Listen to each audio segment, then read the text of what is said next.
معرف و حقائق الہیہ کی الہامی دستاویز فتوح الغیب۔ اعوذ باللہ من الشیطان الرجیم، بسم اللہ الرحمن الرحیم۔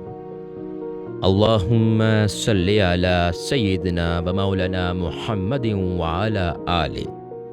سیدنا و مولانا محمد وبارک وسلم۔ مقالہ نمبر 62، محبت اور محبوب کے متعلق۔ حضرت قطب ربانی نے ارشاد فرمایا،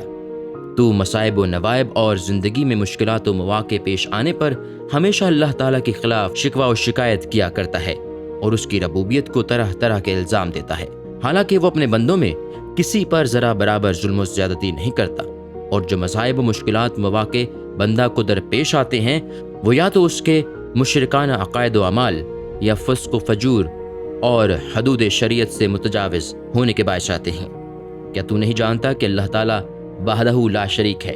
اور وہ عبادت میں شرک کی نفی کے ساتھ ہی ساتھ یہ بھی چاہتا ہے کہ جو عشق و محبت اس کے لیے خاص ہے وہ غیر اللہ کی طرف راجع نہ کیا جائے۔ یہی وجہ ہے کہ کفار کے متعلق اس نے فرمایا، مشرکین نے اپنے کچھ دیوتا اور حاجت روا بنا رکھے ہیں اور انہی سے ایسی گہری محبت رکھتے ہیں جو صرف اللہ کے لیے خاص ہونی چاہیے۔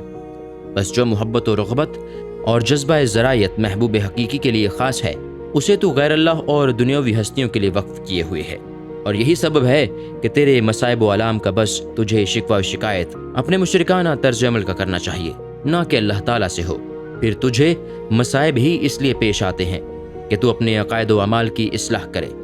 اور مشرکانہ روش سے باز آ جائے۔ اللہ چاہتا ہے کہ تو اپنے قلب اور دماغ اور ظاہر و باطن کو اسی کی ذات کے لیے وقف کر دے اور غیر اللہ کو اپنی محبت و رغبت کا مرجع نہ بنائے۔ پھر تو خیر کو بھی دیکھے تو اس کی جانب سے اور شر کو بھی دیکھے تو اس کی طرف سے، اور اطاعت کرے رضائے الہی کی، نفس امارہ اور مخلوقات کی پیروی سے اجتناب کرے۔ جب تو ایسا ہو جائے گا تو اللہ تعالیٰ اپنی بخشش و عطا اور نعمتوں کو تیرے لیے وسیع و بسیط کر دے گا، اور زبانیں تیری تعریف و توصیف میں کھول دی جائیں گی، اور اللہ تعالیٰ تجھے دنیا و عقبہ میں ہمیشہ نازم و نعم کے ساتھ رکھے گا۔ بس تو اپنی مخلوق کو مخلوقات میں پراگندہ کرنے کی بجائے اسے محبوب حقیقی کے لیے وقف کر دے، کیونکہ محبت ایک جادوانی ہستی ہے، لہٰذا خود بھی جادوانی بن، اس ہستی کی جانب رغبت و توجہ کر جو تیری طرف متوجہ ہے، اور اس کو دوست رکھ جو تجھے دوست رکھتا ہے، اس سے ہم کلام ہو جو تجھے پکارتا ہے، اور اس کے ہاتھ میں اپنا ہاتھ دے دے جو تجھے گرنے اور صراط مستقیم سے منحرف ہونے سے بچاتا ہے، اور اپنے قلب و دماغ کا میلان اسی ہستی مقدس کی طرف کر جو تیرے باطن کو شرک و فسق کی علائشوں سے پاک و صاف کرنا چاہتی ہے۔ تیرا نفس اور تیرے جاہل و منافق دوست تجھے راہ راست سے بھٹکانے والے شیاطین ہیں جو تیرے اور اللہ کے درمیان حائل ہیں۔ پس تو مخلوقات اور عادات میں کب تک الجھا رہے گا اور اتباع نفس میں کب تک محبوب حقیقی سے دور افتادہ رہے گا؟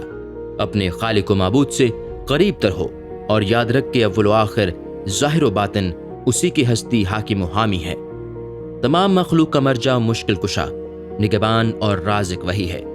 تمام عطا و احسان اور بخشش و سخا اسی کی جانب سے ہے۔ بس یاد رکھ کہ قلب و ارواح کی طمانیت اسی کی محبت اور اسی کے ذکر و فکر سے ہے۔ اللہ تعالیٰ نے فرمایا، مشرکین اپنے دیوتاؤں سے ایسی محبت رکھتے ہیں جو صرف اللہ تعالیٰ کے لیے خاص ہونی چاہیے، لیکن جو سچے ایماندار ہیں وہ تو صرف اللہ تعالیٰ کی محبت میں شدت اختیار کرتے ہیں۔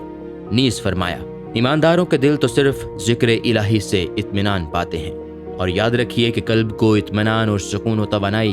ذکر الہی ہی سے حاصل ہوتی ہے۔